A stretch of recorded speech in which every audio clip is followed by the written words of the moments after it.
That's what their charter is, 4 hours. Right. And So I told her that it would be lovely, early in the morning, which it was. Well, the thing is, she's on my test, I have no way of communicating. Yeah, I don't think I'm gonna have to worry too much more. There's no candidates and there were voters here tonight. isn't it disrespectful to? This doesn't look like a road to Galway. I don't know. Have you got no space there? Can you get by here, Chuck? Yeah, I I'm can. looking at this table. Thank you. No, I'm good. I don't want you falling off the stage. Don't do it, okay? I don't think he was planning on it, but don't. This doesn't have any questions for me. I was going to do my tumbling act, but I need to give him this.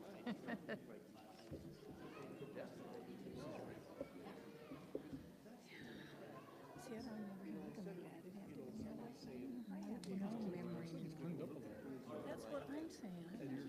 I remember thinking it was pretty scary. And I don't know. I don't know if he has other issues.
different perspectives.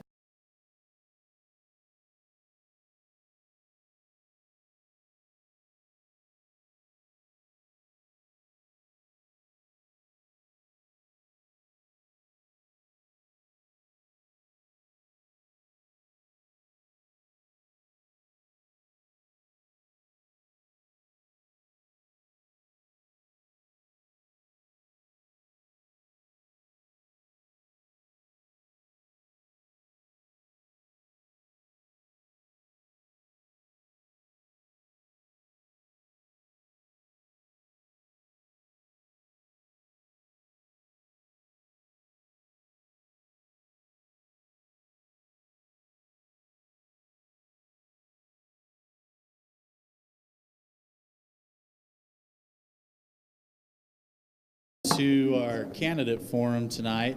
We're excited to have everybody here to share their views of what they would like to do with our community, the cities in our county, and what we can do to make some progress here. So we would like to first start out, introduce our moderators tonight. We'd like to thank them as well. Alan White and Tracy Jensen will be fielding the questions to the candidates, as well as keeping the meeting moving in the right direction. So just a quick explanation of how this is going to work. So we're going to, first the moderators will introduce everybody by their name, give you their name and where they're, the city they're running in, and I think the position. And then after that, we're going to open it up and ask questions to the whole, all the candidates dealing with issues that affect the county and the individual areas, so we can kind of get a general idea of what they want to see happen in our county. Then we're going to open up and allow each candidate to give a 1-minute little presentation about themselves, with their platform, what they're running on. And then we'll break into individual cities and address questions and issues dealing with each of the cities in our county. And then we'll wrap it up after that. So we'll go ahead and turn the time over to Alan and Tracy to get this thing going. So Sean, how are we going to handle the microphones? Are we going to just pass the We mics? actually have 2 of them, So, and you'll just pass. yeah, I think that'd work fine. The one thing we do want to stress with the candidates is if you've got, once you've taken a turn in answering a question, if you've got more to say, we want to encourage you to wait till everybody's said something first before you come back. Okay. Folks, we want to thank all of you for being here tonight, and I understand that we're also streaming this on Facebook. Is that right, TJ? And so we welcome those folks who are tuning in for that tonight, and I appreciate Tracy being here with us to help out tonight. I think what we're going to do is as we introduce candidates, we're just going to talk about, we're going to go down the line and mention names and where you're, which city you're from. I would ask, just for my own information, if you're an incumbent running again, when I announce your name, or when Tracy announces your name, if you're an incumbent, please raise your hand, okay? Then we kind of know who's already in office and who's not, and that may help us a little bit as we go with our discussion. So I think we'll kind of alternate here in introducing candidates, and we're going to start right here to our left. Weston Mott is running for city council in Weston, and raising your hand there means you're already on the council, right? I'm sorry, I was just waving. I am challenging. All right, keep your hands down. You can wave a little bit like this. Do the kind of the parade wave, but not the big wave, okay? Because if we raise your hand, then we know that you're an incumbent. I am challenging. He will be challenging, it looks like, Weston. We're really glad to also welcome Greg Garner, who is running for the mayor of Weston. And does that big wave mean that you're an incumbent? All right, we're glad to have you here tonight, Greg. And is it Ryan Voss-Schultz? Scott, I'm sorry. I'm cross-eyed here. And it's Scott and it's Voss-Schultz. I was more concerned about getting the last name right than messing up the first name. And Scott is running for council in Weston. You're already on the council then, okay. Moving down, we have Ryan Beckstead, who is running for council in Weston. Good luck to all of you so far. And Deidre Burgess, is that right, Deidre? Got the last name right, Burgess? And you're in Franklin, so you're running for the city council in Franklin. Okay. Next, we have David Willis, who is running for the council in Weston. Not an incumbent. Incumbent, okay, good. And David, help me out here. Put your finger where I need to read. When you have bifocals, you got to get focused in here. Brian Evelyn, running for council in Weston. Okay. All right, next is Melvin Butler, running for the mayor in Dayton. Good to have you here, Melvin. And is it Lane? Lane Telford? Lane Telford is running for the council in Dayton. Okay. It's good to meet some of you. That's great. Next, we have Allison Wadsworth, who is running for the city council in Preston. Was that a little wave or a big wave? That's a big wave. Okay, next to her is Todd Thomas. Todd is an incumbent council member in Preston City. And Todd can only do a big wave, I think, so. Okay, we've got this. The next one we have is, they've got Jack here. I wasn't aware of that. This is Chuck Daniels. Sorry, Chuck Chesney. I know who Chuck is. And he's running for the council in Preston. Jack Daniels is what he's got here, so. Let's go again. Chuck Chesney, who's running for the council in Preston. It's got to be an inside joke, Chuck. But and then on the far end, Ray Vaughn, running for city council in Preston. Okay, so folks, we thank you all for participating here tonight. Now, there are other candidates, a few of them at least, who are not able to be here, and so they have other conflicts. I'm not sure who we have on the list who is not here. I'm aware of one from Dayton, Anna Mae Ward. I know she's on her way to a ball game tomorrow in Moscow, and so she won't be here, and we'll be concerned about what happens at that ball game tomorrow. But we're going to move on then. And we're inviting you in the audience and also those who are with us online to develop questions that we can pass along. We have some folks who are picking up those questions here at the Worm Creek Theater, and we will also have folks monitoring the internet stream. And as we move along, we'll pick up those questions. So, well, it looks like we already have some coming in. So we're going to get to those in a moment, but first of all, we're going to talk about all of you having some comments about your feelings about growth and whatever in Franklin County. And I think we're just going to kind of pass those mics along. So we got a mic on either end. And maybe what we ought to do is alternate, okay? So we're going to start with Weston first, and then we'll start with Ray, and then each of you pass the mic over to your next, your neighbor. And let each of you just take a moment, introduce yourself, and maybe talk a little bit about just basic county issues for the entire county, first of all, and then we'll focus more specifically on your individual cities as we go. Go ahead, Weston. Thank you. I appreciate this opportunity. My name's Weston Mott. We've lived here in the Valley for about 5 years. We're so relatively new as that goes. We definitely enjoy the community and the support that we've had here. So thank you for that. As far as what my thoughts are as far as we should go as a community, I think there's a lot that we can do to progress. There is always going to be growth. There's always going to be challenges when you have growth. And I think with a common sense type of attitude and by getting the consensus of the community, we can always find a better path forward. I'm Ray Vaughn. With the community and county, I believe that we can do more recreational. That seems to be one large area that we can focus on financial to gain for our the whole entire county. We do have a lot of farming. We have a lot of people that do that stuff. But recreational, I think, would be the best target because we do have the Narrows. We have Cub River. We have hiking, biking areas. And that's what I like to see because sticking kids at home all day doesn't seem like a real good plan. Getting out there and being able to camp and hike and bike and off-road would be a great focus because this area has drastic amount of that.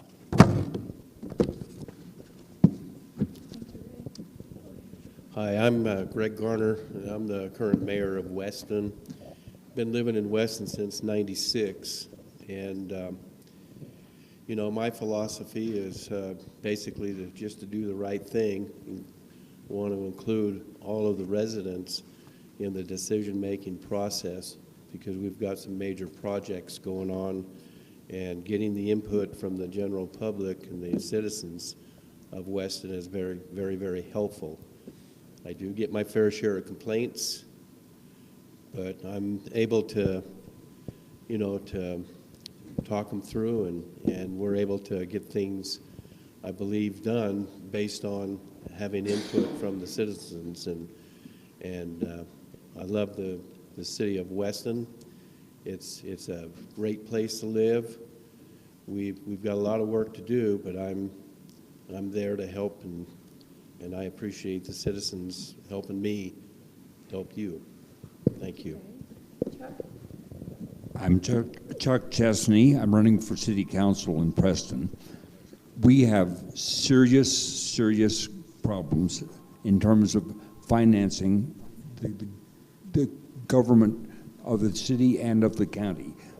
For example, the state of Idaho has mandated that we will replace the sewer plant in 5 years, or 8 years.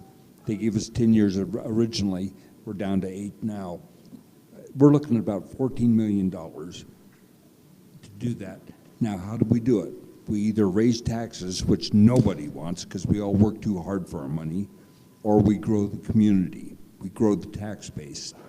And I'm very strong in terms of doing whatever it takes to make sure that Preston and the county overall is growth-friendly with really good high-value companies like Trails West. These are companies that have virtually no negative impact in terms of the ecology, but they provide good-paying jobs for a lot of people. And that's what my growth, or what my thrust will be. Thank you, Chuck. Scott? Yeah, hi, I'm Scott Voschultz. I'm currently on the council in Weston. I'm seeking re-election. One of the biggest reasons why I'm seeking re-election is because I care greatly about our community. I care about positive growth, not reactive. And I care about assuring our community and all of our citizens public safety, clean water, efficient water, and I want to do it the right way, and I don't want to put people in threat of financing something that doesn't necessarily make sense. I want to move forward step by step and assure that our water system in town is put together the right way that's going to last for years and years and years. So me and my wife, my kids, our grandkids will be able to benefit greatly from an efficient system that instead of working backwards, it works forwards. And that's something that I like to see throughout the county and our town as well. Again, Todd Thomas. I'm running as an incumbent for City Council of Preston. When I look at the county, which my job's lucky, I get to travel around the county every day, bothering people. And so I go through Weston and Dayton and Franklin and our whole county area.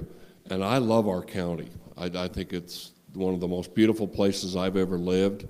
I like the feeling that I get in each little community. And as I get to know people from those other towns, not just Preston. But as I evaluate our county, there's 2 or 3 things that come to my mind regularly that I would like to see us address. And when I say us, it isn't just the city of Preston. It's going to take the county commissioners. It's going to take Weston and Franklin and Dayton and all of the little boroughs that we have. I agree with what Ray said. We've got untapped recreational things. And I take that one step further to how closely do we want to look at boosting tourism dollars. I'm a little disappointed in the attempts I have made, as one of the assignments I have from the mayor is tourism and heritage. I've reached out to a couple other towns in southern Idaho to try to do some partnered marketing or cross-promotional, that if they come to Preston, we'll send them to you, and if they come to you, send them to us. And I got completely ignored. It fell flat, and that disappointed me. So we've got to find ways to tap that recreation asset that we have to bring people in. I look at our emergency medical system, firefighters, EMTs. I was an EMT in the county for 6 years. And of course, you know, we're kind of spread out. We have a wonderful facility, both fire and ambulance now, new. We have no shortage of equipment. We do have a shortage of manpower. And I would like to see our EMS expanded more, but we need manpower. And that needs to come from the whole county, not just the city. The other part that I would agree with what Chuck said is we've got some financial things coming down the road that won't just affect Preston, they'll affect the county. That I agree that it's not right to raise taxes. Wouldn't it be a lot better to raise the tax base based on business and new residents than raise the residents' taxes here already? So those are big things, and they are not accomplished in a month. They're not even accomplished sometimes in one administrative term. But those are the three things that I think of when I compare our county to our cities. So I'm Ryan Beckstead. Lived in the county for several years. I was actually previously on the Weston City Council. I am going for a 4-year term for the Weston City Council this time. My wife and I moved away for a little while so I could complete my schooling, and then we've moved back. Always wanted to move back to Weston. We feel it's home there, and we have a lot of friends. The growth in the county doesn't affect Weston too much, but it does. It's a kind of a slower growth after. But I think that Weston can grow, and I think we should grow. But it needs to be managed, sustainable growth. The problem is with Weston, we don't have a lot of opportunities to grow our tax base, and that is the preferable way to do it. Also, like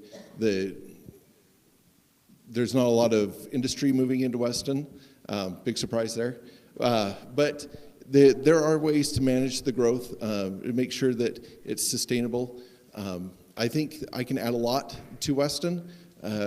When I was previously on the city council, I was over the water system upgrade. There was a lot of things that, due to budget constraints, that we weren't able to get to. One of the things was that the previous engineers told us, they said, you've got a couple of problems. One, your distribution system can't handle enough water to put out a huge fire like something that might occur at the church. But then the other problem is that you don't have a big enough water storage system to provide enough water. So we focused on what we could and got things done. I would like to continue my work on developing that. I know the water system inside and out, and I look forward to helping Weston to grow and be the happiest place in the valley.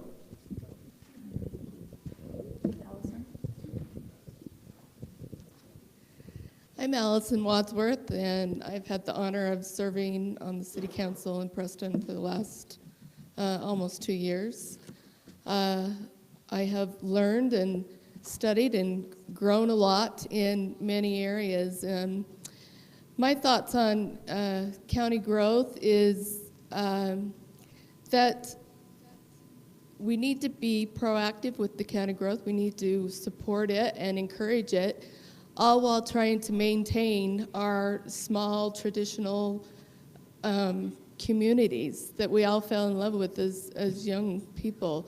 I think it's important to have that history and the traditions, and that comes from the citizens. And so I think growth is involved with the community. I think the community needs to be involved in many of the decisions that is happening in all of the city.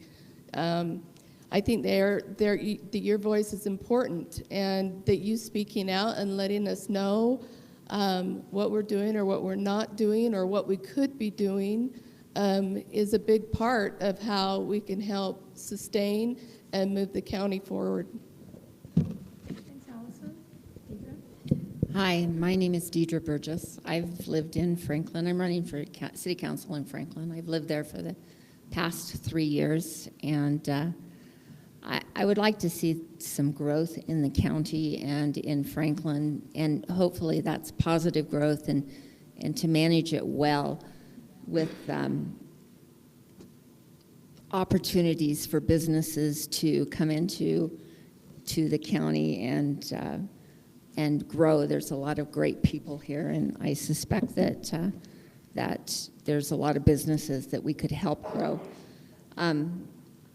Franklin's facing some serious issues with their water systems, and I understand what you're going through in Weston, because we had the same situation with the sewer system not long ago. So they're facing another huge bill for a water system to bring more water into the community. And I think that, we should manage our growth so that the citizens who have grown up here and lived here and love these communities can impart that wisdom and culture to people moving into the area. So hopefully we'll have a continued growth and managed business opportunities for citizens in our county to provide more jobs and more tax base. Thank you, Deidre. Before we go to Dayton, let me just remind you that we are writing questions, and we've had several submitted here. So if you do have questions, raise your hand. We'll pick those up and get those up here so that we can ask those questions if there's something that you really want to know about from a particular candidate or from a particular city. And for those who are viewing online, we're monitoring that too, and we'll try to pick up those questions as we go. Okay, Lane. I'm Lane Telford. I'm running for council member for Dayton City. My husband and I moved here about 9 years ago. We actually started out in Preston and loved it there. It is a beautiful place, just like Todd was saying. It is one of the most beautiful places on earth. We have enjoyed being here, and we moved to Dayton about 5 years ago, and we've loved being in a small town. My husband's from a small town. I'm not, but it has been really fun for us to raise our family in a small community. And like Allison was saying, the traditions are wonderful here, and I would hate to see that be something that was lost with growth, but I do believe that growth is something that we need.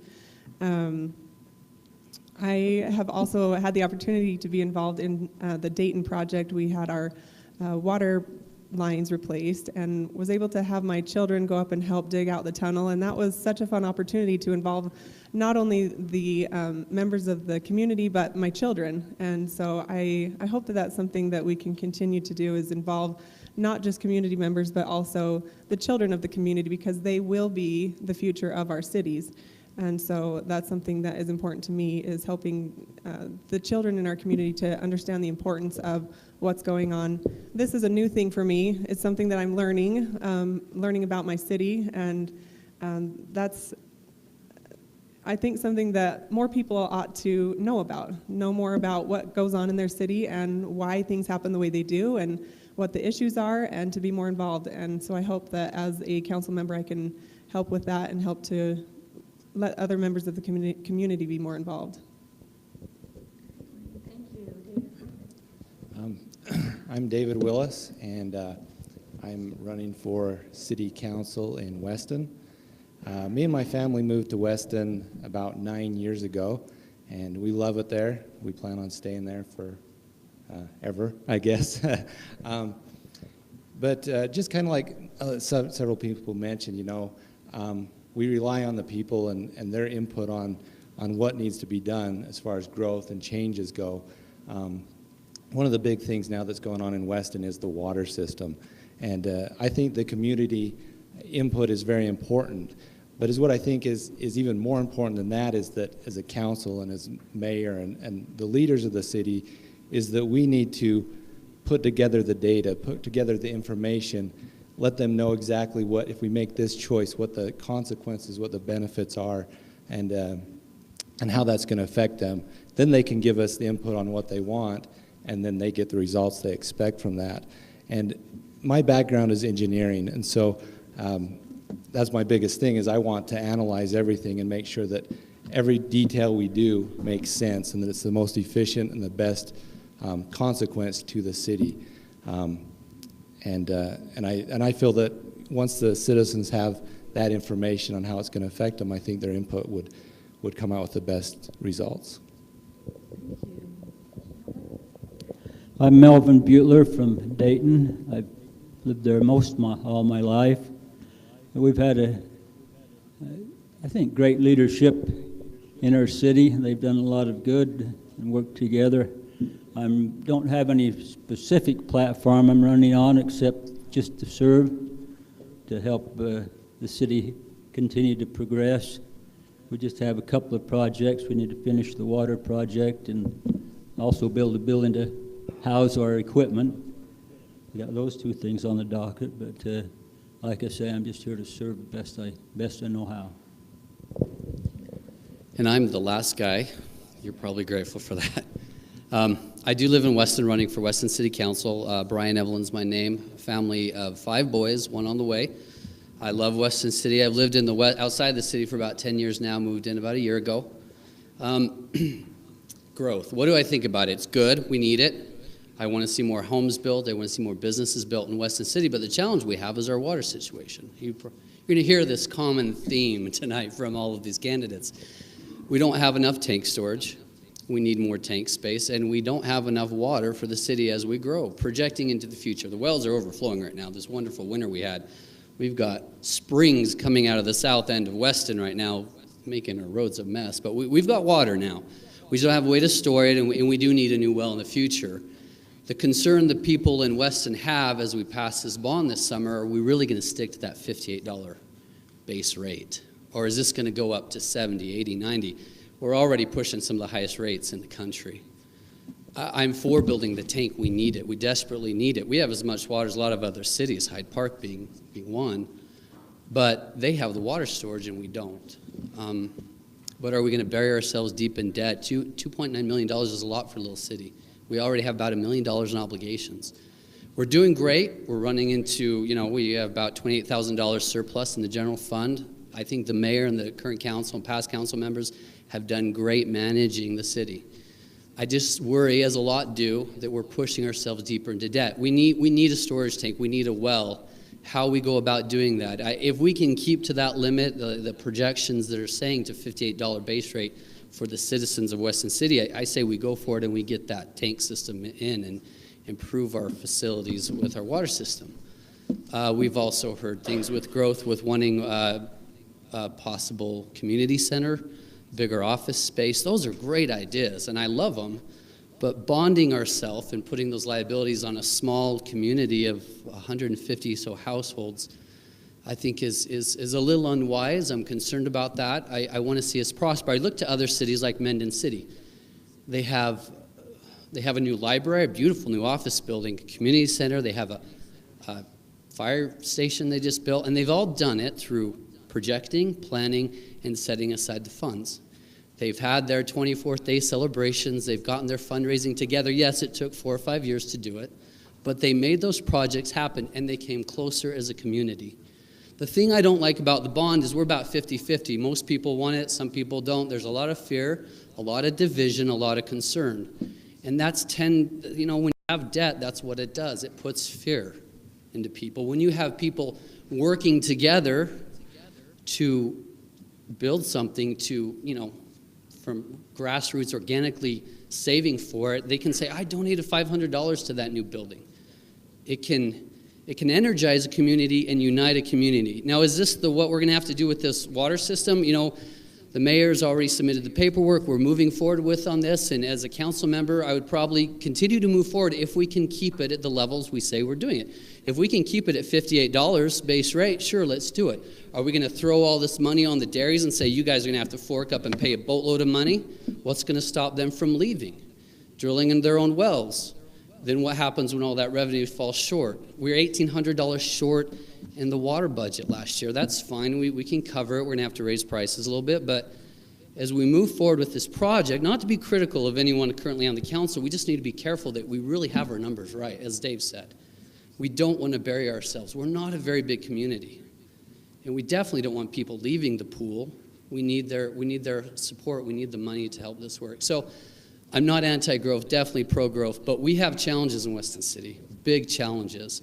And I want to help, and I want to help tackle those challenges. I love this community. I'm going to be here for a while. And I want to see us come together as a community. I hate the division sometimes, especially with this bond it seems to be causing. I don't like that at all. Anyways, I'm excited, happy to be here. Thanks. Okay, thank you all for your comments. Obviously, we've touched on some of the issues that are major issues here in our cities, and even though we have we're in different locations, it's obvious that water is one of those issues that we're very concerned about. I'm just wondering if we could talk just a little bit more about those water issues. Franklin, of course, has a lot of water issues. It's obvious with the number of candidates we have running for city council in Weston that there's a lot of interest in what's going on in Weston City at this time.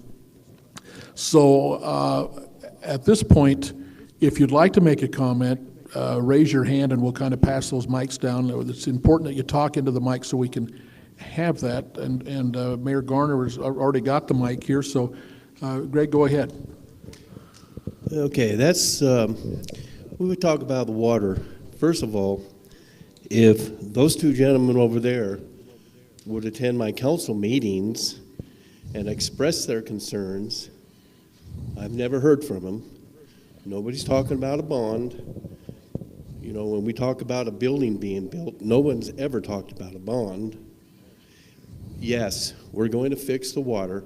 We're going to straighten out the mess. I didn't create the mess. These, my councilmen that are currently on the council, they didn't create the mess. We're going to fix it. But we've got a plan, and you would have known that we've got a plan. It was even discussed last night in our council meeting. We have a professional up in Boise. He come down, and he's doing a thorough water analysis. And that's why, like Scott was saying, we're doing proactive things rather than reactive. Because right now, this city has been working on a lot of reactive things. Something breaks, it's expensive, don't have money in the budget for it, but it's got to be fixed. And so those are the things we have to rectify. There's a lot of decisions, and they're tough decisions, but we don't want to leave great debt upon our children, but we don't want to leave a system where our children are always having to be reactive, just like our town has over many, many years. So, I want people that think they know everything that's going on to know that we do have a plan, and we've got a water plan. I mean, it's that thick, and it's always available to anybody who wants to read it. And we also have, we've got some grants, and we did pass a water bond a little over a year ago, and when we were presenting it to the folks, I told them, and I was a councilman there, I wasn't the mayor then, but I just said, I'm going to do the will of the people. Now, the will of the people have spoken, but we're going to now manage and make sure that when we start charging whatever the rate ends up being, I don't know what that rate is right now. But everybody's always fixed on a rate, and they want it to be the lowest thing that it can possibly be. But you know what? You gotta do what you have to do, and that's what we're doing. And I've prioritized things. You know, the engineering firm, I've told them, we're gonna do the water tanks. Now, in that whole budget plan, in the entire plan, the water plan, it does say have a well on in the plan. But we're going to evaluate as we go. So, and I think that's the responsible thing to do. But I would like people to be knowledgeable when they start talking about what they think they know.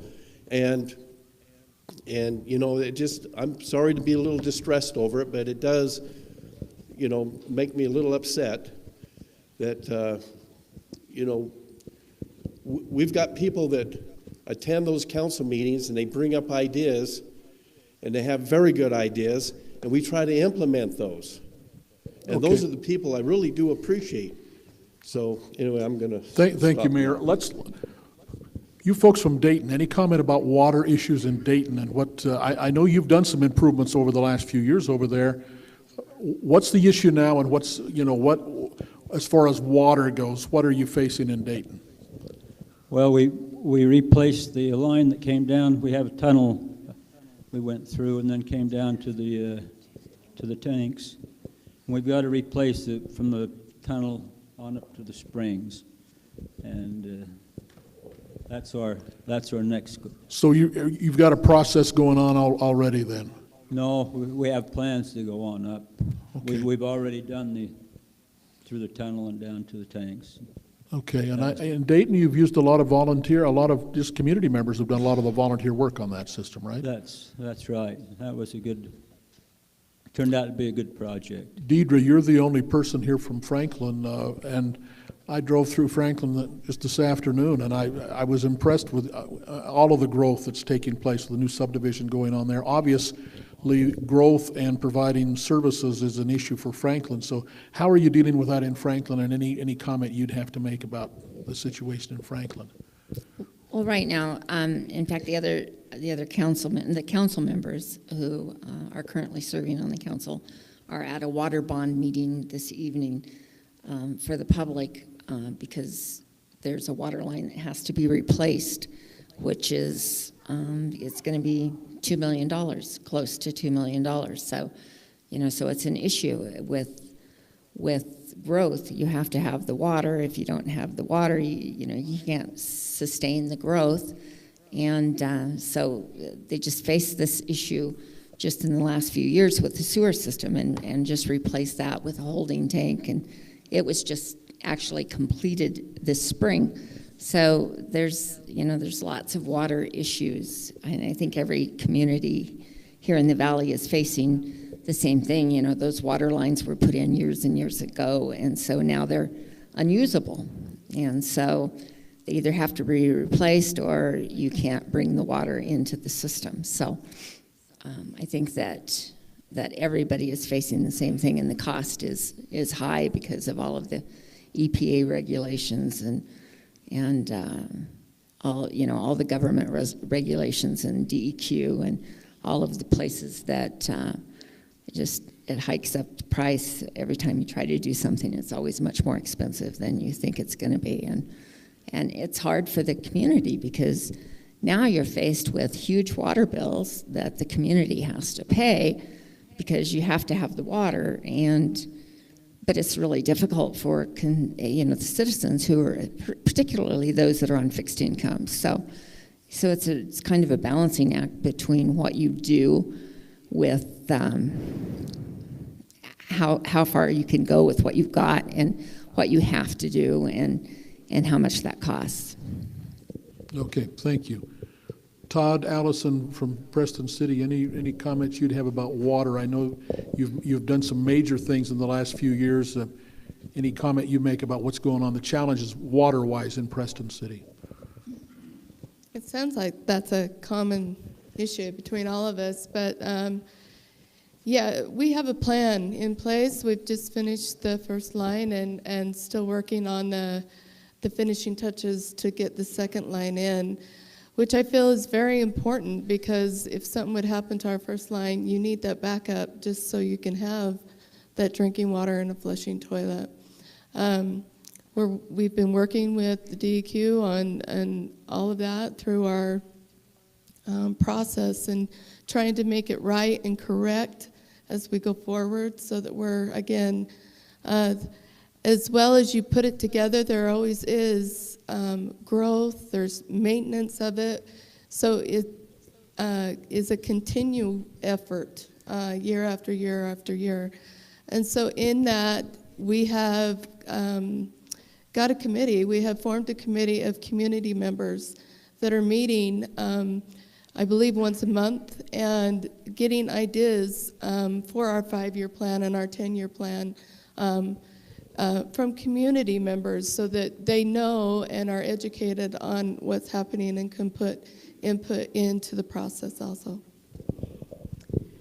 I find that in my business life that we've had to turn to volunteers quite often, because that's where the future is going to lead to in a lot of things that we don't have funding for anymore. And I would just like to ask each community real quick, how do you expect to get volunteers to come to maybe help with different projects that would help save you money, and also maybe instill a little more pride in the project that they're working on? Anyone from Weston?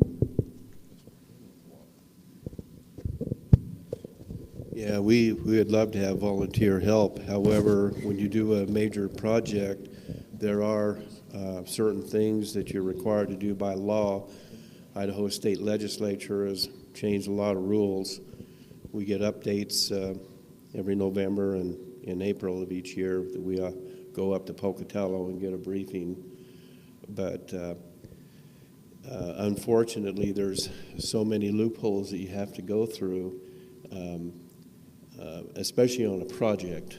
If you've got other things that don't require bonding and things like that, then that's not an issue, but it doesn't make it easy. And you know, I think that if we put the word out and was able to get some help in some of the areas that they would be allowed to do, my focus is that where we have to employ professional help, I want the help to come from our community, people who have those expertise.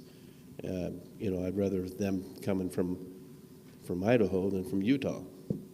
I don't have anything against Utah, well, maybe except for that landfill, but other than that, that's better not say anymore. Anybody else have a comment on volunteer? Please try to take care of the equipment, Todd. I really am more coordinated than that. At least I was in a past life. Can I go back to water for a minute? I know Tracy asked about volunteers. I want to address both real quick. Another feature of our water repair that Allison alluded to in Preston is we've always had 2 main water lines coming in from the tank to town. And as we started the repair process on the first one a couple of years ago, we uncovered problems in the second line. And it turned into quite a quagmire of issues that drug out and required a lot more money than we thought. We had excellent help from CCOG in getting things secured financially. So now we have one main brand new line that will probably last as long as I live, which that's questionable. But it's going to last for quite a while. The second line that's always been there, these 2 lines used to run parallel to each other about, correct me, Mark, 10 feet, 20 feet apart, something like that. And they ran through private property. And one of the quagmire problems that I alluded to was having to dig up private property and make a mess of somebody's agricultural ground. And so we made the decision, what I think is a proactive decision, that as we repair that second line to give us 2 full lines, we're going to bypass that. We're not going to have them run parallel. It's going to follow some easements and right-of-ways that we already have along roadways. It'll be cheaper in some ways. It'll be easier, less problematic. And for the future safety, The way the lines were before, if one blew, it could take out the other one. So you've lost two lines with one blow. And if they're separated by distance, then we should have a safer future water supply. Tracy mentioned volunteers. I recall 4 years ago, Travis Coons and I were running as incumbents, and both of us kind of promoted the idea that we want to see more volunteers. We want more action. We want more community involvement. Both of us talked about that as we tried to persuade your vote.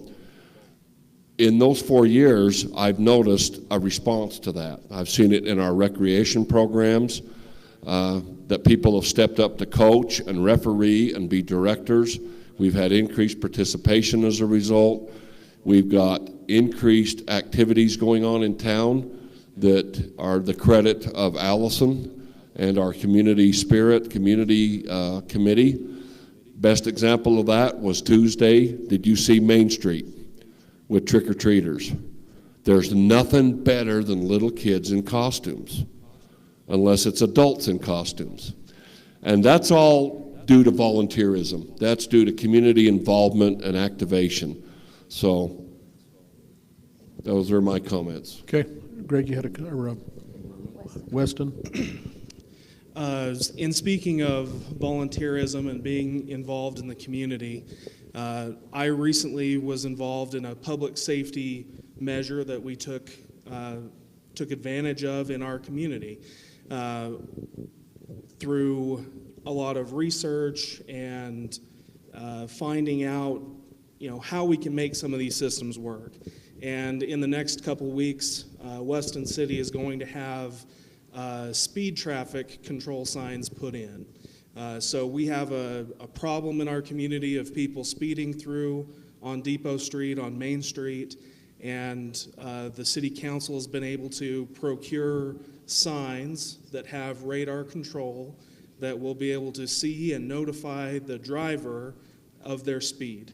It will also track the data of how many people are speeding per day, what time they're speeding, and be able to help law enforcement to take care of an issue that we have had in our community. And I'm proud that I was able to spearhead that, and I was able to do the research and bring that to the council in order to have that project come through fruition.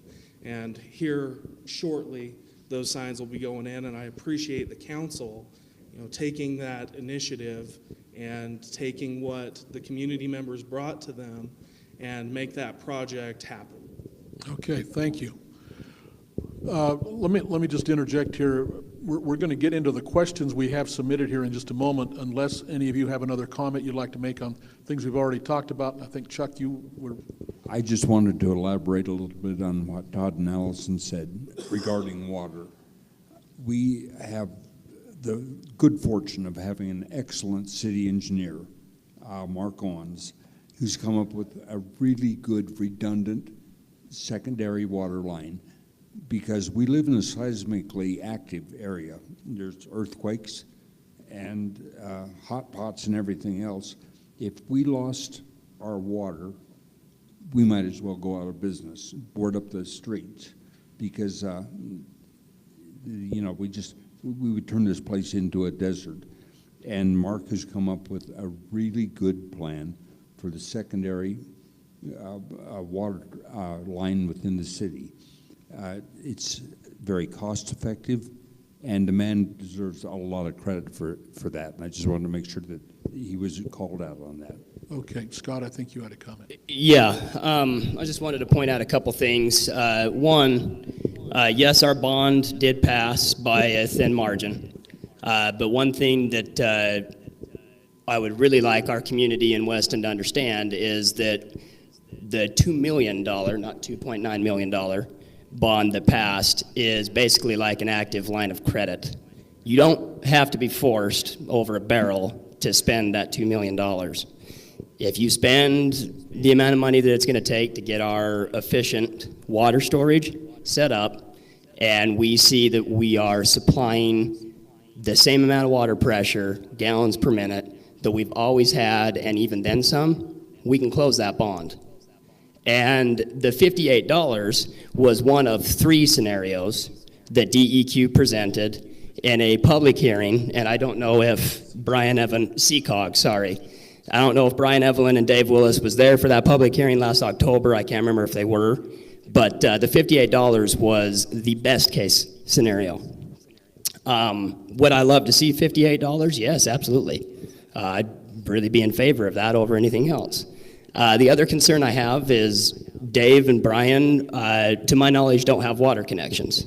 So the invested concern over the water system and their concerns, in my opinion, are more personal over the concern of the community in general.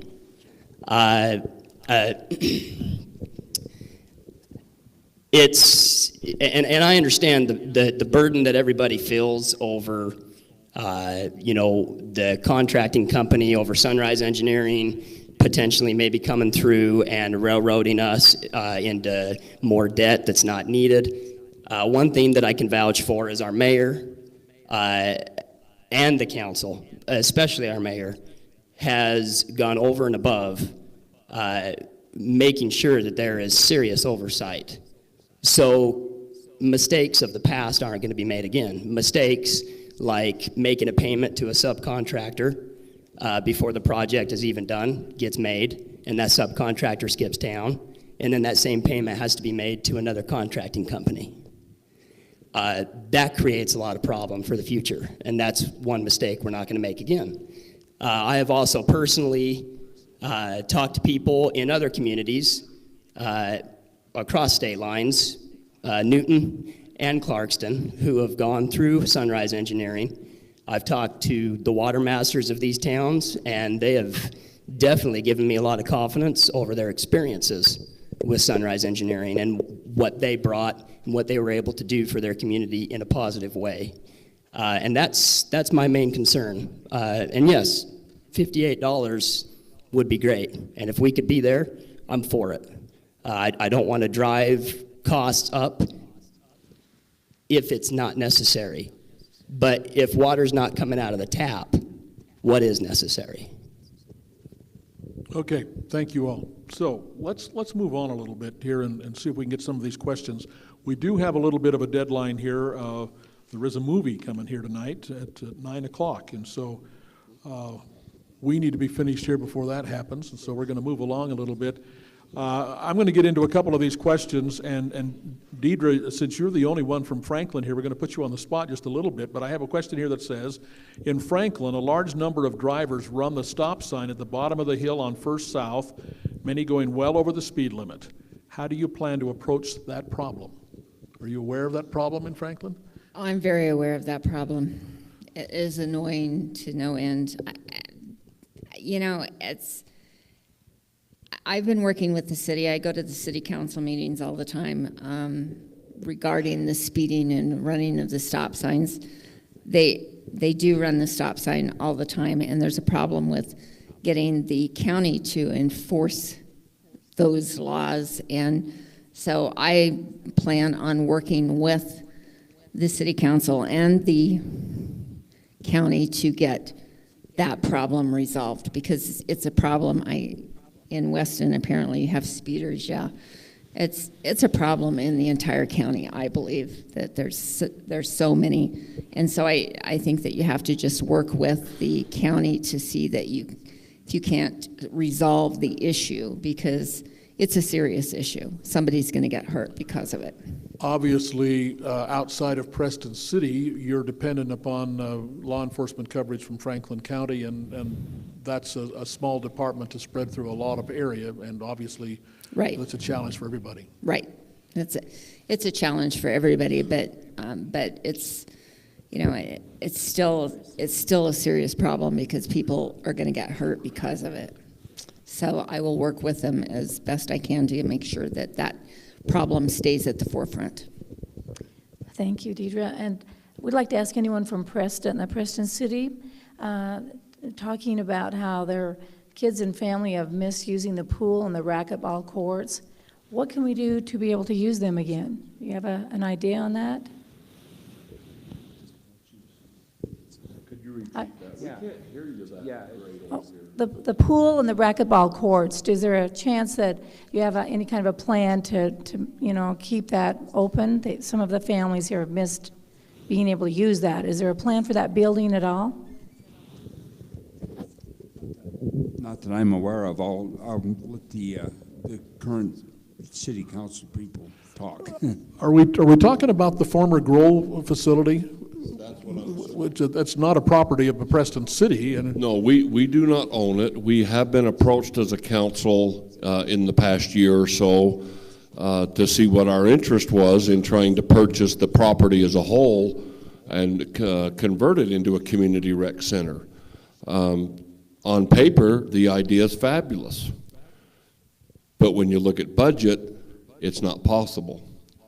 The cost involved to simply purchase and then maintain, we can't afford without a recreation bond. Now, I've had people say, how come Smithfield has the diamonds and the rec center and the weight room and the pool? Well, because they have a recreation bond. They have a taxing district to create that recreation revenue, like we have a library district or a fire district or that type of thing. Now, I would love to have all those things. You won't see me use some of them because I'm not putting on a swimming suit in public to go to the pool. Thank you for that. I would love to have those things, but we can't do it on the existing tax base we have. Now, and I'm not sure I want to be the one to go out and ask for a recreation bond that'll raise property taxes. I want to hear a lot of support for that before I would push it. I would vote for it as a private citizen, but that's kind of why that pool right now is in private hands, as I understand it, and I'm hoping that it lasts. there has been some community group, a nonprofit group organized. There is a group of people that have stepped up, and this attaches to Tracy's volunteer comments. As far as I know, they're doing it as volunteers because they want it to be here, and they have a personal interest in it, and I hope it lasts. Okay, and I'm not sure we're all completely up to speed on what's going on over there. It's a private business, has been, and they've got their own issues to deal with. Here's a general question for all candidates, and I don't expect all of you to say something about this, but if there's any of you who feel strongly about it one way or the other, your view on term limits for municipal officials. Anybody want to talk about term limits? I'll keep my mouth shut on that. I'm just throwing that out there for somebody asked that if anybody wants to, if they feel strongly one way or the other about term limits, and I'm guessing for local elected officials.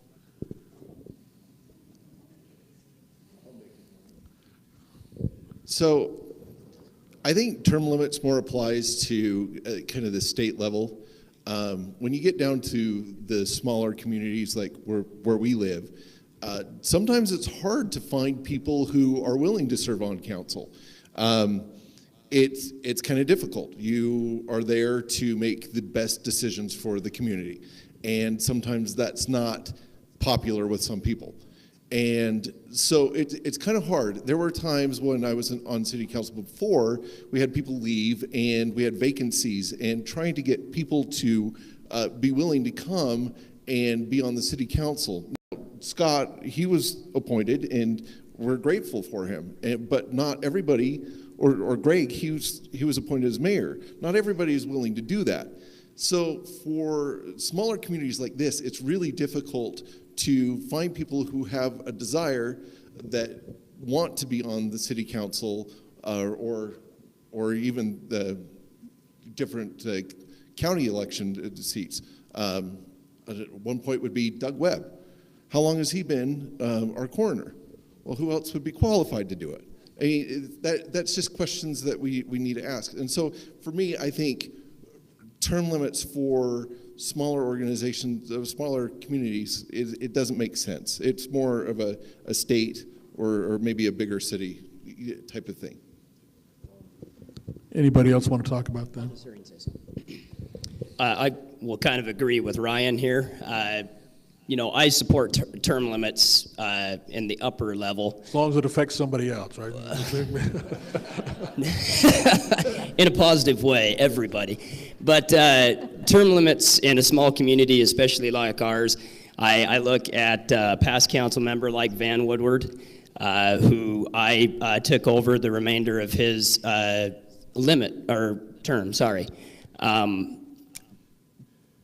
If you were to limit people like him to only being able to serve for so much time, you're doing the community a disservice, because Van and his wife, they not only proved that while Van was on the city council, everything that he was willing to bring to our town, but he's off the city council and he does just as much. So to create a term limit in a small community, I think would be doing a disservice for a smaller community. Thanks, Scott. This is for the city of Dayton. One of the goals of the Dayton Comprehensive Plan is to preserve agriculture and farmland. How do you handle growth and still meet that goal? I think we have a lot of land up on the west side of Dayton that could possibly be used for development. I know there is a lot of farmland that is not being used for development, but there are other places that could be developed that wouldn't have to infringe on the agriculture of the city.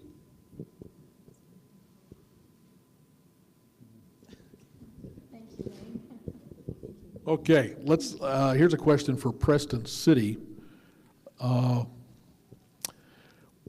Your comments on what the city can do to improve accessibility for residents with physical limitations. And I will say recent developments along State Street, which was largely a state project, have certainly improved wheelchair access, stroller access, and what more on those curbs in every, but there's certainly a lot of neighborhoods that still need some work. So any comment you could have regarding accessibility for folks with physical limitations? I agree. Along State Street and Main Street, we have done, we've tried to, the state's worked with that and getting the ADA ramps and that. I agree with especially with our sidewalks and throughout town, there is more work that needs to be done. There's partnerships with grants and things like that through the ADA state, that we could help to do that, but that also takes cooperation with the community too, and so I think there's a coordination of another option there, so I think that's where that needs to go. Concerning ADA access in the city, at our very last city council meeting, on our agenda, a citizen brought a concern to me. I asked her to bring it to the council as a whole, and that was ADA access to our rodeo arena, which of course is a huge center of activity, hub of activity, not just for those 3 nights, but for other events, demolition derby, 4-H events, high school rodeo events, that we want that to be a draw. That's one of the taps that we can hit for visitors, recreation, and we've got to be ADA compliant. And so we brought that to the attention of the council, and we're going to continue to push that to involve all the entities that are involved in the rodeo arena. It's kind of a complex issue there because there's almost 3 entities involved in that area of town. The county owns some of it, the city owns some of it, the rodeo committee leases it. So we've got to get partnerships with all 3 of us, Commissioner Bowles, and get some of that area more accessible for restrooms, for stands, to access the arena to watch the event. So I hope to see something happen there in the next future time. The paving and construction that's been happening on Main Street, a big part of that was ADA compliance. At the intersections, the cutouts, the markings, the blinking lights for safety. Now that doesn't extend much past Main Street. In your residential neighborhoods, the first question you've got to answer is who owns that corner of the pavement where the intersection is? And sometimes it's the resident of the house that owns it. Sometimes it's the city. So to push that further into the neighborhoods, the first step would be to, as new properties are developed, subdivisions, minor subdivisions, the ADA compliant sidewalks and accessibility is done then. That's a start. Our own city office building, we've got some plans in the works this budget year to make it more ADA accessible, especially for restroom facilities. So we're aware of it. Okay, thank you. I know that on, you know, there are particular areas, East Oneida Street, there are sidewalks that have WPA stamps in them where you can see they haven't broken up. Well, if we're old enough to remember the WPA, which that's a pretty long time ago. So Chuck and Ray, any comments you guys would have to make about accessibility? Yeah, the city of Preston is in the process of redoing its master plan. These things like ADA compliance on sidewalks and in public buildings will be addressed as we go through the city plan. The basic grid plan for the city of Preston is over 100 years old. It was put into effect before there were airplanes and before Henry Ford ever built his first car. So we are now updating it. It took us a little while to get to it, but we're doing that now, and as we go along, we will do the things that are required and that are morally correct, because we have an aging population that is going to need ADA compliance far more than it has up to this point. Okay, Ray, any comment? Hand the mic there to Ray. I think he wanted to say something. From the last 2 years since the new city council has been sworn in, I've seen a lot of them developing State Street. I think also it goes back to volunteer work and helping into other areas of our city. Because if you look around, can you hear me now? That's better. Just get closer to the mic, Ray. There you go. Okay, the last 2 years, the city council has done drastic changes to State Street. I also think it goes back to volunteer work on changing what we can do farther in the city, because as Todd said, though, with the new buildings, new sidewalks get put in. The old buildings, there is significant damage, and I believe with volunteer work, with the community coming together, that's where the key point is on that. It's financially expensive to replace a drastic amount of sidewalk at once. Okay, here's a question. This was directed particularly to Weston, but I think it would apply pretty much to everybody. Todd brought up the issue in his opening comment about a shortage of volunteers in the EMS ambulance fire issues, and I think that particularly extends perhaps to outlying areas of the county. And the question as it is written says to Weston City, what do you think you could do to help with the EMS shortage? So I'll throw that first to you representatives from Weston, but if the others want to comment on that, give your thoughts. Scott, go ahead. Okay. You know, one concern I have is probably the same as whoever asked that question. I would love to see a lot more volunteer work. My in-laws, my wife's family, is heavily invested with time with the ambulance, the fire department. And it's an amazing deal for people to be involved in that. And I would love promoting. I've often thought about it myself in actually training to get on to the first responding units here in the county. I haven't made that decision yet, but I would love to promote that, especially in our local area, to help the county out as a whole, not just Weston. But it's important from city to city and throughout the county to have the sufficient manpower to supply to everybody that could be in need, because the need is always there.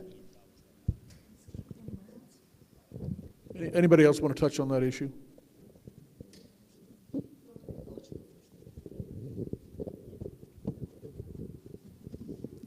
I think it's a very important issue, and I think that one of the issues why Franklin County Medical Center has been working really hard on their education program.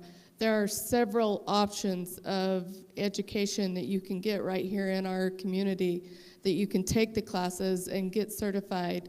And I'm not sure that the community knows that that's aware right here in our town, and so anybody that's interested in that should contact the education director, Danny, at the hospital.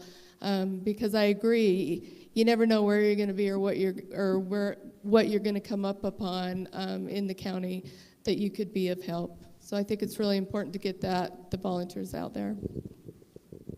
Kind of along those same lines, actually, I wanted to mention that I have been really impressed with the programs at the high schools that have been focused on those and involving the kids so that as they graduate from high school, and even some of them that are in school now, I know they run on the ambulance crew as volunteers. One of the girls that lives close to me is on call frequently for running on the ambulance, and I love seeing that. So I think that's something that is building and hopefully will continue to build. You know, when we do love those programs, I think we find that the problem is that those kids in high school graduate and then they leave. And so it's, you know, at the hospital we're trying to get people to come back here, and I think that's a problem with everybody to try to encourage our youth to, after you get the training, that you need to come back into our community. And what is the answer to that? Do any of you have a thought that you and your community are trying to get any one of those youngsters to come back, because we really do need them? With that thought, what I think is to get people to come back, we have to have a area, for example, Preston, half our state streets going down with businesses. And that's a big problem that I see because of parking or whatnot. We in the city do not have basically affordable shoe store. I think to bring people back, we need to focus on what are the wants and needs of the city. What can the city help with? And that's a concern that I see and that I really want to focus on if I become city council, is how do we bring forth more revenue to the city? What does the city need? And that's the big thing, is we want people to come back after high school, going to college. We need something for them to come back to instead of just a homey little, backwoods town. So that kind of brings me to the next question here, and this was actually directed to Preston, but we want to throw that out to everyone. And the question is, are you actively trying to encourage businesses to move here? And I know we think of that only in Preston. Are the other outlying areas, actively engaged in that kind of a search? Go ahead, Todd. I like that question, and it's probably the most common question I get at the grocery store or the gas station, and that's why I'm late for every appointment, is because I get stopped and asked that question, which I like to answer. I personally, in my time on the council, have approached well over a dozen different businesses by phone or email to say, come look at Preston. Most notably, when the Alco store left us, there sat a very prime property that was kind of turnkey ready as far as a building went and parking lot. I approached at least 8 or 9 different grocery store chains that were in the Idaho-Utah area and gave the best sales pitch I could write to please come look at this building. We know we're a small market, but you could step right into this. Every single one of them, almost as if they had gotten together in collusion, said the same thing to me. We love Preston. We've been to your rodeo. We've been to your Festival of Lights, or our football team played there. But you're just not big enough population numbers for us to invest the money. The other thing that they cited, which there's really nothing we can do about, and this affects the whole county, unfortunately, is we are a little far away from a freeway access or a railroad depot for transportation of freight. And he said, those are things we look at. And he said, not that you're not on our list, but you're pretty far down. I said, what if we include the whole county population? What if we include Lewiston, Cornish, Grace, all these other areas that would probably drive to Preston, for example, to that second grocery store? And they said, yeah, still not enough. That was the honest answer that I received in trying to solicit those types of businesses. So the effort is there, it has been made, just hasn't been successful. I will share that one of the things the council's working on in development stages for that question is a municipal incentive package that Councilmember Wall is spearheading that will try to make Preston more tempting, for lack of a better word, and the county is involved in it. The whole county will be more attractive to some sort of business with whatever incentives we can offer, even if it's a free business license for a year or some landfill cost deferment for construction materials, that type of thing. So it is being addressed. It's a slow process as far as Preston goes. It's interesting that in the building you talk about, then we get a company that comes all the way from Iowa and is doing gangbusters in our town. I'm very happy to be here. And I'll add to, yeah, and I'm very good friends with John, the manager. He shared with me that headquarters of Baumgars is tickled pink over the success of that store in our county. It's not just Preston that makes that store a success, it's the whole county that support it. And he described to me their sales scale of ranking stores, and they're next to the top rank. They started out at the bottom when they opened.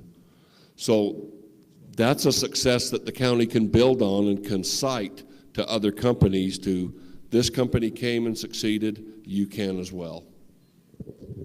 So with the future of what's going on, and we have a number of questions here that all say, is it true that Preston is anti-growth? You're stifling growth. Some have to do with, it is the opinion of many city residents that it seems as if developers are allowed to do whatever they want, even if there's public opposition. Is everything about the city ordinances black and white, or do you also weigh in what's best for a neighborhood? I'm guessing here about subdivision development. I don't want to monopolize the microphone, but no, we are not anti-growth, and I think I speak for everybody sitting up here. Preston itself has made several attempts to show pro-growth in the last 2 years. We have a subdivision ordinance change that makes it friendlier to building. We have annexation now. We have an impact area now. All of those things are pro-growth, not anti-growth. I'm on Preston City's Planning and Zoning Commission. We are definitely looking for more growth, controlled growth, growth that makes sense. We need to have not only residential growth, we need to have business growth. People have got to have a reason to want to come here, and that's what we're trying our very best to do. We deal with these issues twice a month at Planning and Zoning, and from Planning and Zoning, they go straight into the City Council for final approval. But as a city, we're either going to grow or we're going to die. That's all there is to it. We've got to have revenue, and the only way to do it is to increase the population. As long as making babies is more popular than dying, the population will grow. But we want the right kind of growth, and we're doing our very best to work that in that direction. Any other comments? All right. This again has to do with mostly with Preston City. As the question is written, Preston City could really use some healthy, fun activities, family activities. We could bring our old tennis courts alive again by making them into 4 pickleball courts. Would you support this idea? Pickleball. Allison, that's I actually have had many people approach me on that, and Todd's over the Parks and Recs, and so it could be in his area, but definitely we could do that. And I think pickleball is up and coming. It's the new sport, and so I think we should work in that area, definitely. I think it could be a fun community event. I mean, we could make, just like softball used to be when I was growing up, we could make a fun adult rec program involving many people with that. So I think it would be a huge community builder. we have seen some positive things, and we've seen some of that not necessarily totally come out of city coffers. I think of the splash pad project. Councilman Wall could tell us what's going on with that playground that's proposed across from that. The city will have very little financial investment in those because they're being funded by community groups and volunteers who are putting those together. So there are some positive things going on there too, and I guess the question is, how can the city piggyback on that? Another thing is that we had great growth in the baseball program this year, again, because of community support. Yeah, and like Allison said, the recreation parks is one of my other assignments. Unfortunately, again, we're park poor, meaning acreage. And so I'm going to say what I've said before in a meeting. Anybody that's got land that wants to donate for a park, call me. Because we need more park space. We need more square footage. So we're trying to make do with what we have. The splash pad is the obvious addition that has taken place and been wildly successful. I do want to give quick history on that tennis court. That's an idea that has come up to us before. Can we do something else with it? Because you don't see much tennis being played. As we looked into that a couple of years ago, Jerry Larson, our previous city clerk, got digging through the files looking into that. That tennis court was built with a federal grant well over 60 years ago. And we thought that was, the grant stipulation was gone. Lo and behold, it's alive and well. When we accepted that grant 60 years ago to build a tennis court, that's what it has to stay. If we convert it to anything else without their permission, we pay back the entire grant. And that shocked all of us, and it disappointed all of us. Now, maybe we can sig the city attorney on the grant people and get a legal wiggle out of it. But that was disappointing because that whole tennis court could be converted to something that would get more use, like pickleball or other things like that. So again, I would have to beg for the patience that these things are being addressed. They have been addressed, and there are obstacles that we're trying to find a way around. Let's kind of throw that same question out as far as recreation goes and activities and whatever. Of course, it focuses a lot on Preston, but you know, Weston has a park, Franklin has parks, and you had a great fundraiser in Franklin recently to raise more money for parks and those kinds of activities. So from Dayton and Franklin and Weston, any comments about more activities in your community to keep people involved and you know, provide recreational activities and facilities? I just, you know, I was involved with the schools for lots of years, and to me, the school is the center of things. Of course, that's what I think because I worked there for so long. But, you know, as far as recreation, we have built-in recreation in our schools, and I feel like it's really important that we don't differentiate. We need to work together. If we have the facilities in the school systems, we need to make them available to the public, and vice versa, so that we're all here as one entity. We work together, we'll get a lot more done. Franklin just had a really successful fundraiser, and so there's lots of things going on for the park, and we'll be coming down the pike real quickly here. So that's really positive. And it's a good resource for every community. But there's been several projects that have gone on in the park, Eagle Scout projects. So there's a new chess board that's been put into the park, so a lawn chess board. So things like that are happening. And so it's real positive for the community. In Weston, we've been very proud of our parks. We have an employee that takes very good care of the grounds. While I was on city council, we identified that there was several spots on the park that weren't getting used that much. And we actually had a Boy Scout come up and say, what could we possibly do? And I suggested a disc golf course. And we actually got that set up, and we expanded it. And now I see people out there doing disc golf in that section of the park a lot. And it makes me really happy. It's an area that didn't get used that much, but now it does.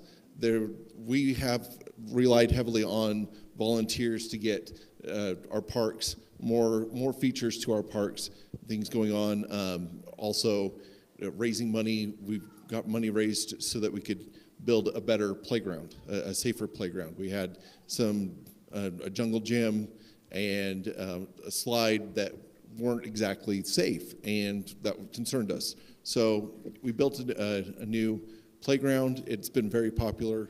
We've added swings, but that was done a lot with volunteers, both getting money and then installing it, and it's been very successful. And earlier this year, one thing that I always like to see is when outside sources come forward to a community like ours. We had a Little League Ball Association come forward and offer to make a bunch of updates to our ball diamond free of charge for us. We wouldn't have to pay anything. They came in, they leveled everything out, they put in different bases, they made the whole diamond a little bit wider, and that actually promoted a little bit of extra activity this year that I thought was really neat, and that's something that I really like to see as well. Okay, folks, we're beginning to run out of time, and I think what we'd like to do, we have about 15 minutes left before we need to wrap things up here. I think that we would like to start, and this time let's start at the middle, if we can. Did we determine where the middle was? Right there. Okay, I think we've got the mics at the kind of about the middle point. I'm going to give each one of you probably about 90 seconds to talk about why you think that voters, as they go to the polls in your community on Tuesday, should mark that ballot next to your name. And just, you know, your little door approach, whatever you're giving, just tell us why we should vote for you in the election. So we're going to start with Brian and go from there. Then Brian and then Melvin and go on from there. Thank you. I hope my exuberance isn't come across as critical. I'm grateful for Mayor Garner and the current council and what they're doing. It's a hard job. Why should you vote for me? I don't have any interests. I'm going to put my interests aside for the city of Weston. It's true, I'm not on the city water, but I did pay a pretty penny to drill that well. And you know, $250,000 to bring that water under the road didn't make sense. And that was just a smart move by Weston City. And I think those good moves in the future should continue. But why should you vote for me? Whoever's going to be in office needs to work hard. The challenges are real. We need a water tank. We need a new well. We need to be able to have the growth. We want to have a new city building. We need people that are willing to work hard. I'll give 110%. And I think whoever's in office will. I'm not worried about Weston City. The future's bright for Weston City. Last election we had to appoint people in. Now we have a ton of people running. Weston's going to be okay either way. But I will work hard. I will give my 110%, and I will put my personal interests aside. I don't have an axe to grind. Mayor Garner did an amazing job of getting my road that washed out fixed right away, and I was really appreciative of that. Still am. I use the road every day to get to my home. But as for what will I do, I will work hard for Weston City, and I'll support whoever's elected, by the way. I'll vote for you, Mayor. You got my vote. So anyways, we're a small community. We need to stick together. We really do. And again, I love living in Weston. Thanks. Well, I'm just happy for the opportunity to serve. I don't have an opponent yet, so I guess I don't need to worry too much. But anyway, it'll be fun to serve and to help the city continue what they've been doing. I guess it's my turn. Yeah, kind of like Brian, I don't have a vested interest in what happens with the city water, but I do have a lot of neighbors.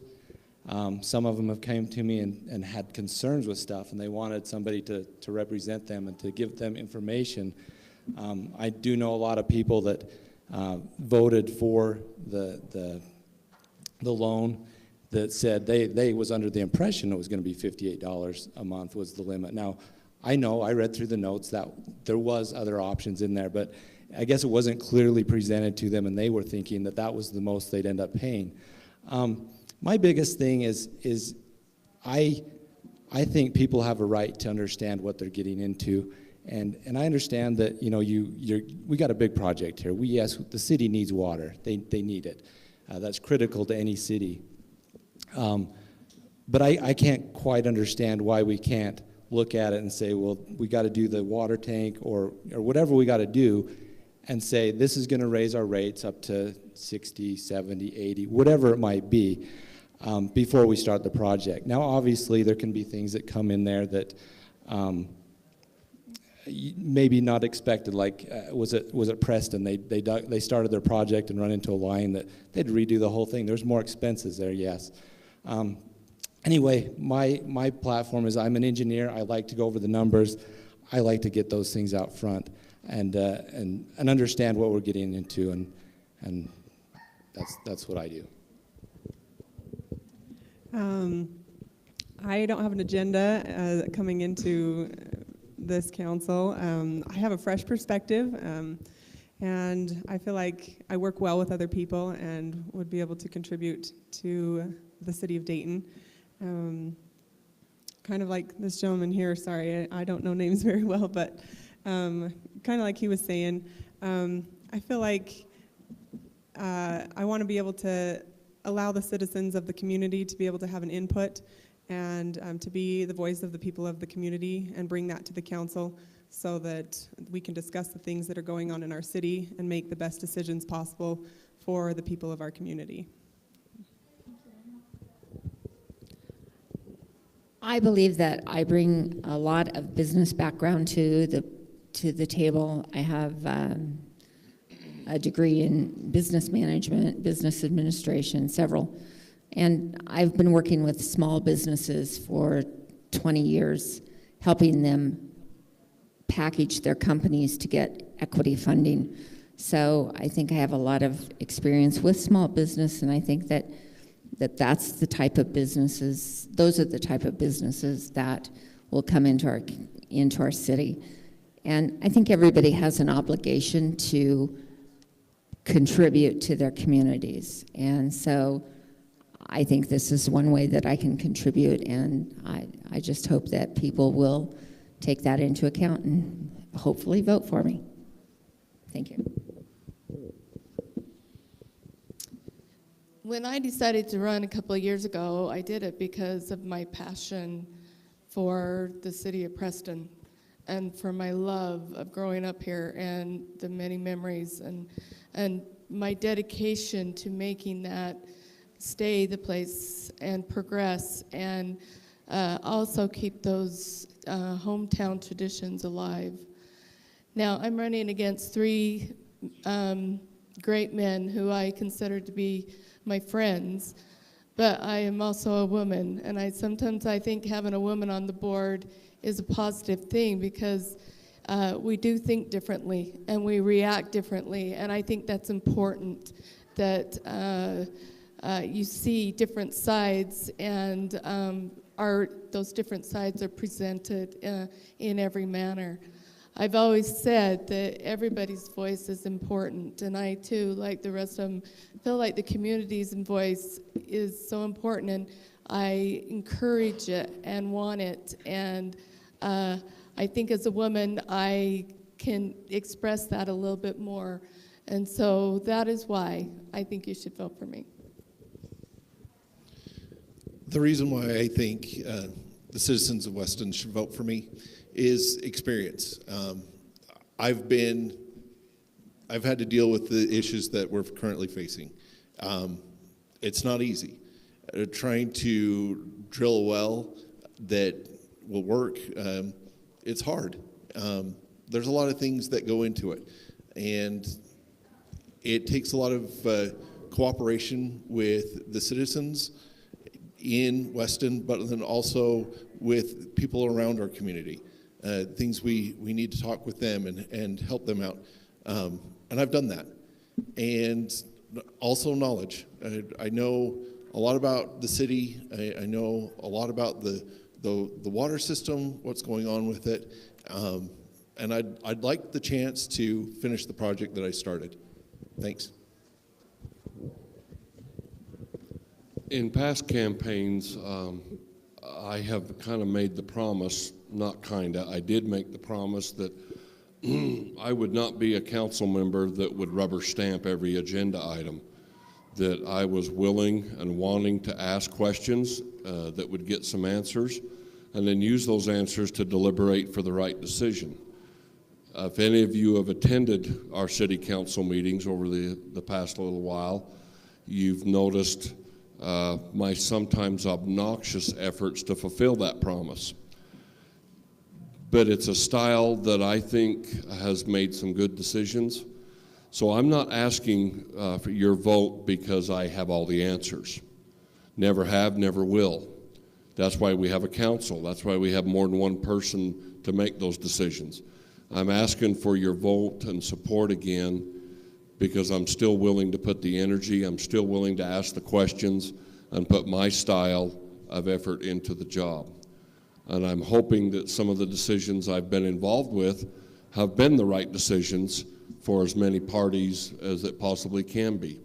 There's never a decision that fits every single situation or person's desire, but I assure you that I have made an effort to try to get the great majority of them, and the existing council and mayor, and I think I speak for every person on this stage, that's their desire, is to make the right decisions that help as many people as possible.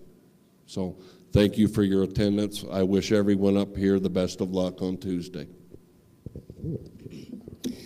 Again, I'm Scott Voschultz. I'd just like to point out I had an opportunity to send out a letter to all our registered voters in town, basically telling them each and every reason why I'm running. I'm not on to run for this position for any personal reasons at all. I care very deeply about each and every person in our community and their safety and our community running efficiently as a whole.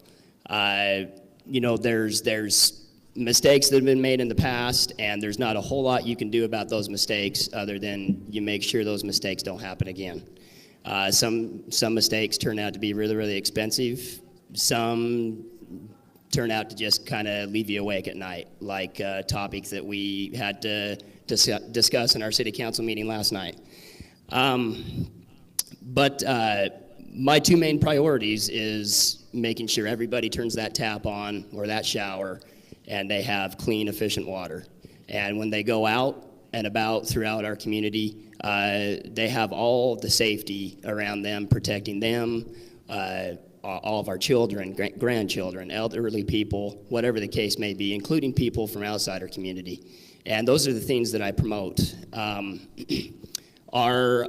do know that the amount of oversight that we have had and we still currently have over our projects that we're faced with now has really proven to be a very positive outcome for where we're at. The public hearings that we've had concerning our water project have been very informative. I understand people, sometimes they can't make it. And I totally understand that. I live the same life everybody else lives. I spend a lot of my time on the road. There's times where I can't make it. But one thing I do know is the council has always been very informative and very efficient with sharing information, whether it's in a public hearing forum or in a city meeting or just answering questions to citizens in our community that are concerned. And that's something that I plan to do as I move forward.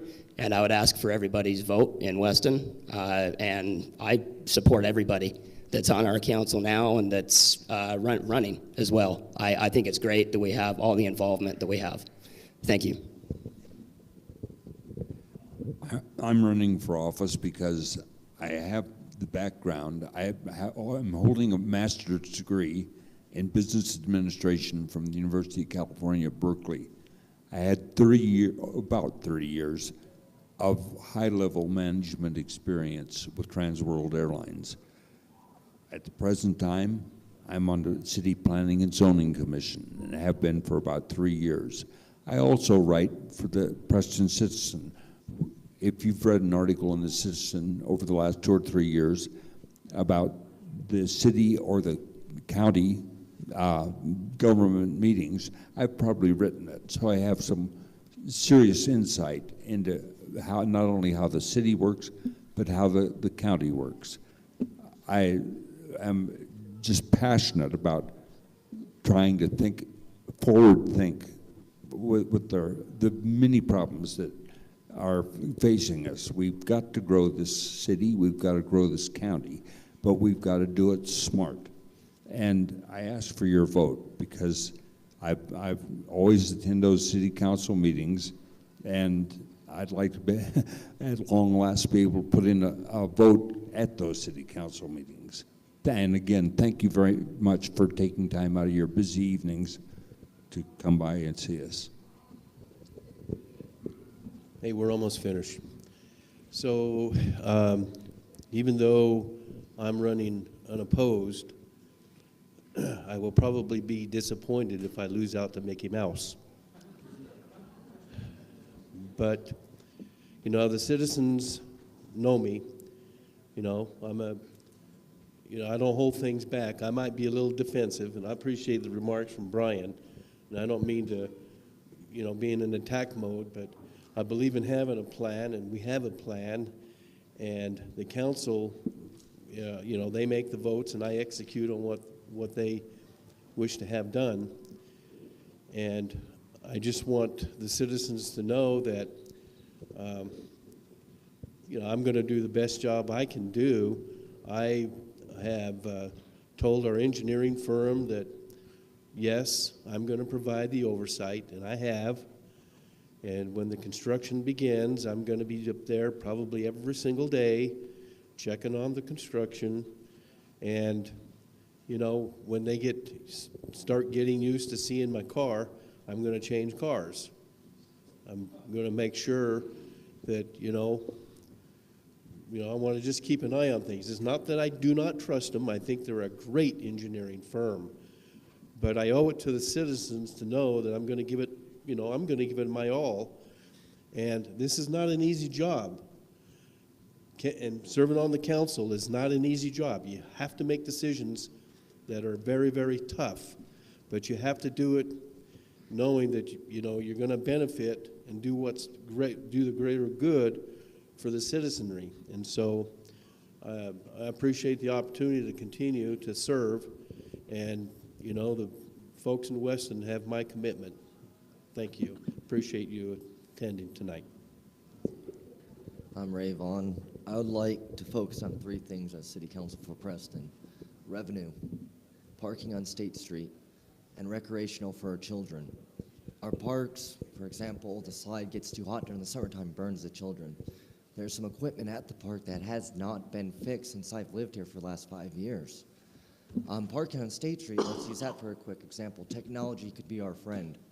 Let's use a scratch and dent store on State Street. There's a lot of online shopping now.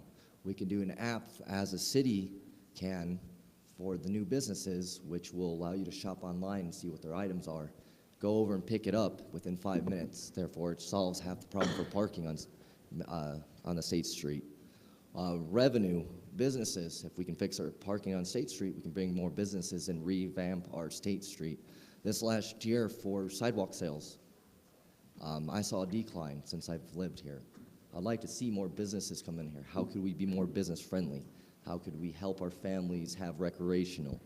And these are the ideas I want to focus on. I believe with my youth, my determination at 31 years old, no offense to the rest of the candidates and their ages, I have a very open mind to new ideas and a younger generation to reach towards, which is the future of Preston. Thank you, and I hope to get your vote. I'm almost the youngest candidate on the stage, and as Ronald Reagan once said, we won't hold our youth and exuberance against us. Again, my name is Weston Mott, and I would ask for your vote for Weston City Council. I am not a one-item councilman. We've heard a lot about the water, but there are many other items that are important to the people of our community. And I would ask for your vote for that reason. While I'm new to Weston City, we intend to be here for a very long time. And I want the community and that city to continue to shine. There are so many things that we can do to improve. We don't need to just maintain the status quo. Let's work together and do that. The water topic is highly contested. Every person that I've talked to about the issue is concerned, and it is something that we need to take very seriously. I would like to ask for your vote. Again, my name is Weston Mott, and I will always do what's best for Weston. I'd like to thank our candidates tonight. They did a fantastic job. Can we just give them a hand? We appreciate their efforts. And thank you to all of you for your questions and for attending tonight. And let's get out and vote. Let's get those good people out there and run in our places where we live. Thank you again. Thank you all for coming, and don't forget, we do need to kind of clear out here quickly, so if you want to visit a little bit, I'd suggest you go out on the front sidewalk. They do have the movie coming at 9 o'clock, and again, thanks to all of our candidates. And please, folks, if you live in the municipal area, don't forget to vote on Tuesday. Thank you.